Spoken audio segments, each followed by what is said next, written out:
ಮಾವ ನಿಜವಾಗಿ ಬದುಕಿದ್ದಾರೆ.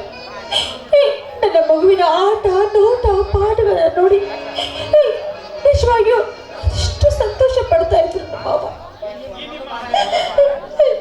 ಮಾವ ನಿಮ್ಮ ಮಗು ಅಪ್ಪ ಅಂತ ಕೇಳಿದ್ರೆ ನಾನು ಏನಂತ ಹೇಳಿ ಮಾವ? ಅಪ್ಪ ಅಂತ ಕರೆಯೋದಕ್ಕೆ ಹೇಳಬೇಕಾ ಅಥವಾ ದೊಡ್ಡಪ್ಪ ಅಂತ ಹೇಳಬೇಕಾ? ಇದೆಲ್ಲವೂ ಕೂಡ ಆ ವಿಧಿ ಆಟವೇ. ನನಗೊಂದು ತೋರಿಸ್ತಾನೆ ಇಲ್ಲ. ಈ ಬಾಲ ಪುಟವನ್ನ ಒಂದೊಂದಾಗಿ ತಿರುಗಿ ನೋಡ್ತಾ ಇದ್ರೆ ಅದೆತ್ತರ ಮನಸ್ಸು ವಿಧಿಯ ಕಲ್ಲಿರುತ್ತೆ. ಸಂದೇಶ್ ಮಾವ, ನಿಮ್ಮನ್ನ ಅದಷ್ಟು ಪ್ರೀತಿಸ್ತೇನೆ ನಾನು. ನನ್ನಿಂದ ಅದೇಕೆ ದೂರ ಆದ್ರಿ ಮಾವ? ನೀವು ಅದೇಕೆ ದೂರವಾದ್ರಿ? ಹುಚ್ಚಮ್ಮ, ನೀನು ಸತ್ತಿದ್ದರೆ ನನ್ನ ತಮ್ಮನ ಕರುಳಿನ ಕುಡಿ ಕಮರಿ ಹೋಗುತ್ತಿರಲಿಲ್ಲವೇ?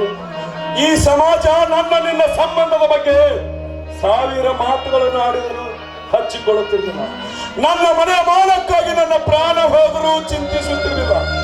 ಆದರೆ ಏನ್ ಮಾವ ಇದು? ನಿಮ್ಮ ಮುಖ ಬೇಕೋ ಮುರಿದ ಮಾವ ಎತ್ತಾಗಿದೆ. ಏನಾಯ್ತು ಮಾವ? ಮುಖ ಮೇಲೆ ಸಪ್ಪೆ ಆಗಿದೆ. ಯಾವ ಬಾಯಿಂದ ಹೇಳಿಲ್ಲಮ್ಮ, ಯಾವ ಬಾಯಿಂದ ಹೇಳಿಲ್ಲ ಮಾವ. ಹಾಗಾದ್ರೆ ನನ್ನೆಂದೇನಾದ್ರೂ? ಇಲ್ಲ ಗಿರ್ಜಾ, ಇಲ್ಲ. ಪ್ರೀತಿಯಿಂದ ಪ್ರೀತಿಸಿ ಮದುವೆಯಾದ ಮಡದಿ ಆ ಪ್ರತಾಪನ ಸೂತ್ರದ ಗೊಂಬೆಯಾಗಿ ಕುಳಿತಿದ್ದಳಂತೆ ಆ ನನ್ನ ಗೌರಿ. ಆ ಗೌರಿಗೆ ಒಂದೇ ಒಂದು ಸುಳ್ಳು ಹೇಳಿದ್ದಕ್ಕಾಗಿ ಈ ರೀತಿ ವರ್ತಿಸುತ್ತಾಳೆಂದು ನಾನು ಭಾವಿಸಿರ್ಲಿಲ್ಲಮ್ಮ, ನಾನು ಭಾವಿಸಿರ್ಲಿಲ್ಲ. ನನ್ನೆಡೆ ಹೊಡೆದು ನುಚ್ಚು ನೂರಾಗಿದೆ ಅಮ್ಮ, ನುಚ್ಚು ನೂರಾಗಿದೆ. ಮಾವ, ಇದಕ್ಕೆಲ್ಲ ಹೇಗೆ ಮಾವ? ಇಲ್ಲ, ಇದಕ್ಕೆಲ್ಲ ಕಾರಣ ನಾನು. ಇದಕ್ಕೆಲ್ಲ ಕಾರಣ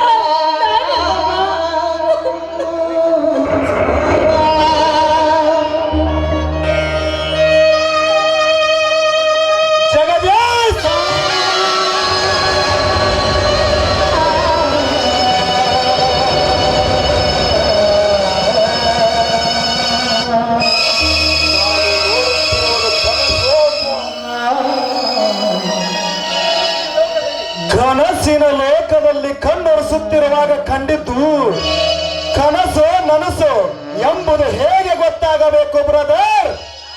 ನಾನು ಬಂದು ನಿಮ್ಮ ಕಾಮ ಕ್ರೀಡೆಗೆ ಅಡ್ಡಿ ಆಯ್ತು ಏನು? ಸಂಗಮೇಶ, ಏನು ಮಾತಾಡುತ್ತಿರಪ್ಪ? ಸಂಗಮೇಶ್ ಮಾವ, ಎಂತ ಮಾತು ಅಂತ ಮಾತಾಡ್ತಿದ್ದೀರಾ? ಇದೆಲ್ಲ ಏನು? ಅಂದ್ರೆ ಗಿರ್ಜಾ, ತೆರೆ ಕೆಟ್ಟ ಮಾತನಾಡುತ್ತಿಲ್ಲ. ಗಿರ್ಜಾ, ತೆರೆ ಕೆಟ್ಟ ಮಾತನಾಡುತ್ತಿಲ್ಲ. ತಮ್ಮ ಪ್ರೀತಿಸಿದ ಹೆಣ್ಣನ್ನು ಅಣ್ಣ ಮನದ ಮಡದಿಯನ್ನಾಗಿ ಮಾಡಿಕೊಂಡು ಮನ ಬಂದಂತೆ ಮುದ್ದಾಡುವುದನ್ನು ಕಂಡು ನಿಮ್ಮಿಬ್ಬರು ಕತ್ತರಿಸಿ ಹಾಕಬೇಕನಿಸುತ್ತದೆ. ಸಂತೋಷ, ಏನು ಮಾತಾಡುತ್ತಿರುವಪ್ಪ? ಏನು ಮಾತಾಡುತ್ತಿರುವ? ಎಲವಿಲ್ಲದ ನಾಲಿಗೆಯಿಂದ ಬೆಲೆ ಇಲ್ಲದ ಮಾತುಗಳನ್ನಾಡದೆ ನಡೆದ ಘಟನೆಯನ್ನು ಅರಿತುಕೊಂಡು ಮಾತನಾಡು ಸಂಗಮೇಶ, ಅರಿತುಕೊಂಡು ಮಾತನಾಡು. ಸಂಗಮೇಶ್ ಮಾವ, ನೀನು ಮಾಡಿದ ತಪ್ಪನ್ನ ಮೊದಲು ಅರ್ಥ ಮಾಡ್ಕೊ. ಅದು ತಿಳಿದು ಹೋದ್ರೆ ಸತ್ಯದ ಸಾವು ಸಂಭವಿಸಿ ಹೋಗುತ್ತೆ ಮಾವ, ಸಂಭವಿಸಿ ಹೋಗುತ್ತೆ. ಜಗದೀಶ್, ಏತಸರು ಇನ್ನೇನು ಉಳಿದಿದೆ?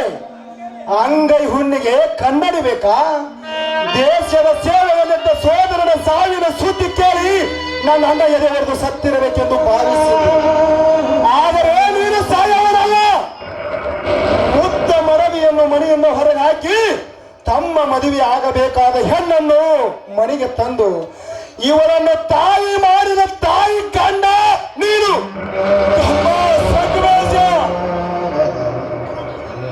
ಇಷ್ಟೇ ನೀನು ನನ್ನನ್ನು ಅರ್ಥ ಮಾಡಿಕೊಂಡು ಈ ನಿನ್ನ ಅಣ್ಣನ ಮೇಲಿನ ವಿಶ್ವಾಸ ಎಲ್ಲಿ ಕಮರಿ ಹೋಯಿತು? ಯಾರು ಬಿತ್ತಿ ಕಳಿಸಿದ್ರಪ್ಪ ನಿನ್ನ ತಲೆಯಲ್ಲಿ? ಈ ವಿಷದ ಬೀಜವನ್ನು ಯಾರು ಬಿತ್ತಿ ಕಳಿಸಿದ್ರಪ್ಪ ನಿನ್ನ ತಲೆಯಲ್ಲಿ? ಪ್ರತ್ಯಕ್ಷ ಕಂಡರೂ ಪ್ರಮಾಣಿಸಿ ನೋಡು ಎಂದು ಹಿರಿಯರು ಹೇಳಿಲ್ಲವೇ? ನಾನು ಹೇಳುವುದನ್ನು ಶಾಂತವಾಗಿ ಕೇಳು ಸಂಗಮೇಶ, ಶಾಂತವಾಗಿ ಕೇಳು. ಇವಳ ಕೈಗೊಂದು ಕೂಸು ಕೊಟ್ಟು ಕಣ್ಣಾರೆ ಕಂಡು ಇದಕ್ಕಿಂತಲೇ ಪ್ರತ್ಯಕ್ಷ ಕಂಡು ಪ್ರಮಾಣಿಸಿ ನೋಡಬೇಕೆ?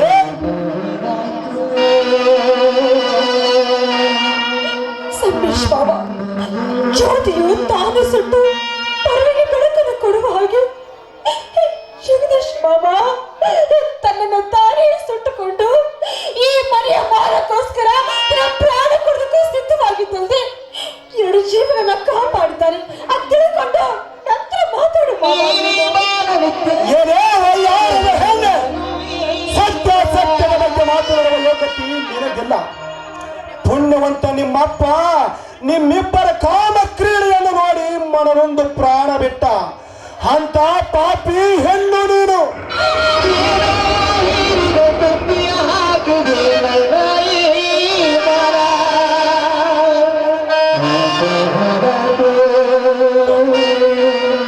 ಸಂಗಮೇಶ, ಏನು ಮಾಡುತ್ತಿರುವೆಯಪ್ಪ?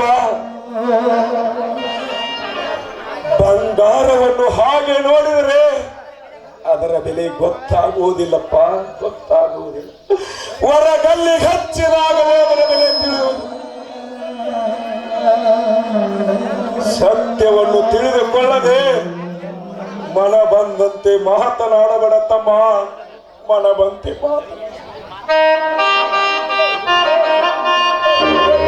ಸಂಗಮೇಶ್ ಬಾಬಾ, ಜ್ಯೋತಿಗೆ ಪರವಿ ಬೆಳಕೊಡುತ್ತಾ ಮಾವನು ಹಾಗೆ ಎರಡು ಜೀವನ ಕಾಪಾಡ್ತಾರೆ ತಿಳ್ಕೊಂಡು ಮಾತಾಡು ಮಾವ.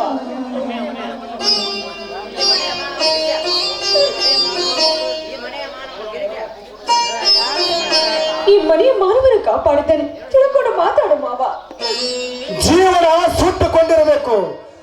ಇವನ ಜೀವನವನ್ನು ಸುಟ್ಟುಕೊಂಡು ನಿನಗೆ ಬೆಳಕ ನೀಡಿ ಈ ಪಾಪದ ಪಿಂಡಕ್ಕೆ ಜನ್ಮ ನೀಡಿದಲ್ಲವೇ ಈ ಬಂಡ.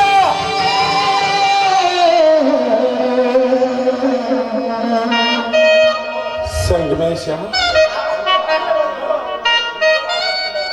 ಇದು ಪಾಪದ ಪಿಂಡಲು, ಪಾಪದ ಪಿಂಡಲ. ಈ ಮನೆ ನಂದಾದೀಪ ತಮ್ಮ, ಈ ಮನೆ ನಂದಾದೀಪ. ಸತ್ಯವನ್ನು ಹೇಳಲು ಒಂದೇ ಒಂದು ಅವಕಾಶ ಕೊಡುತ್ತಮ್ಮ, ಒಂದೇ ಒಂದು ಅವಕಾಶ. ನಿನ್ನ ಸತ್ಯ ನನಗೆ ಬೇಕಾಗಿಲ್ಲ. ಈ ಪಾಪಿಯನ್ನು ಕಟ್ಟಿಕೊಂಡು ಹೊರಟು ಹೋಗು ಈ ಮನೆಯಿಂದ ಆಚೆ.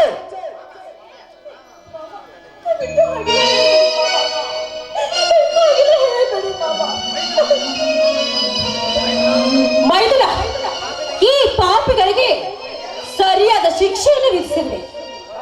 ಮೊದಲು ಹೊರಟ ಬಾಯಿ ಪಾಪಿಗಳನ್ನು ಮಾಡಬಾರ್ದ ಹಾಗದ ಕೆಲಸ ಮಾಡಿ ಹೇಗ್ ನಟಿಸ್ತಾ ಇದ್ದಾರೆ ನೋಡು ಮೈದುನ, ಹೇಗ್ ನಟಿಸ್ತಾ ಇದ್ದಾರೆ.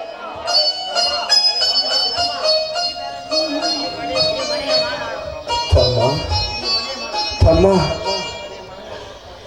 ಈ ಮನೆಯ ಮಾನ ಕಾಪಾಡಿದ್ದಕ್ಕಾಗಿ ಒಳ್ಳೆಯ ಬಹುಮಾನವನ್ನೇ ಕೊಟ್ಟಿದ್ದಮ್ಮ, ಒಳ್ಳೆಯ ಬಹುಮಾನವನ್ನೇ ಕೊಟ್ಟ. ಆ ತಂದೆ ಯಮುನೂರೇಶ್ವರ ನಿನಗೆ ಒಳ್ಳೇದು ಮಾಡ್ಲಪ್ಪ, ಒಳ್ಳೇದು ಮಾಡ್ಲಿ.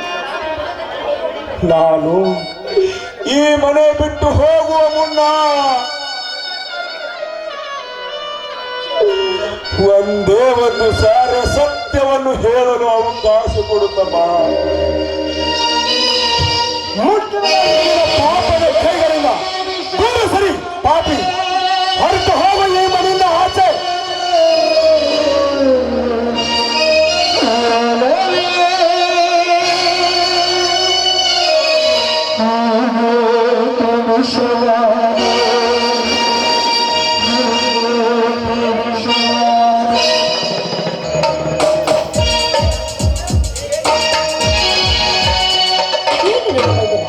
ಹೇಗ್ ನಟನೆ ಮಾಡ್ತಾ ಇದ್ದೀರಂತ? ಸಾಕ್ ಮಾಡೆ ಆ ನಿನ್ನ ಕಣ್ಣೀರ್ ನಾಟಕ ಆಡು. ಈ ನಿಮ್ಮ ಕಣ್ಣೀರ್ ನಾಟಕಕ್ಕೆ ನೋಡಿ ಈ ನಮ್ಮ ಮನಸ್ಸು ಕರಗುತ್ತೆ ಅಂತ ನೀವು ತಿಳಿದುಕೊಂಡಿದ್ದೀರಾ? ಇಲ್ಲ, ಅದೆಂದಿಗೂ ಸಾಧ್ಯವಿಲ್ಲ. ನಡೆ ನಡೆ.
ಇದು ಹುಚ್ಚರ ಸಂತೆ, ಇಲ್ಲೆಲ್ಲರೂ ಹುಚ್ಚರು.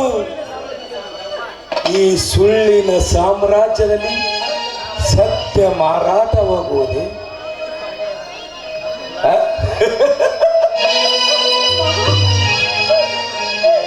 ಮನಿ ಮಾನಕ್ಕಾಗಿ ಮಾಡಿದ ತಪ್ಪು ಇಂದು ಉಪ್ಪರಿಗೆ ಮೇಲೆ ನಿಂತು ಕೇಕೆ ಹಾಕಿ ನಗುತ್ತಿದೆ. ಹುಚ್ಚ ಹುಚ್ಚ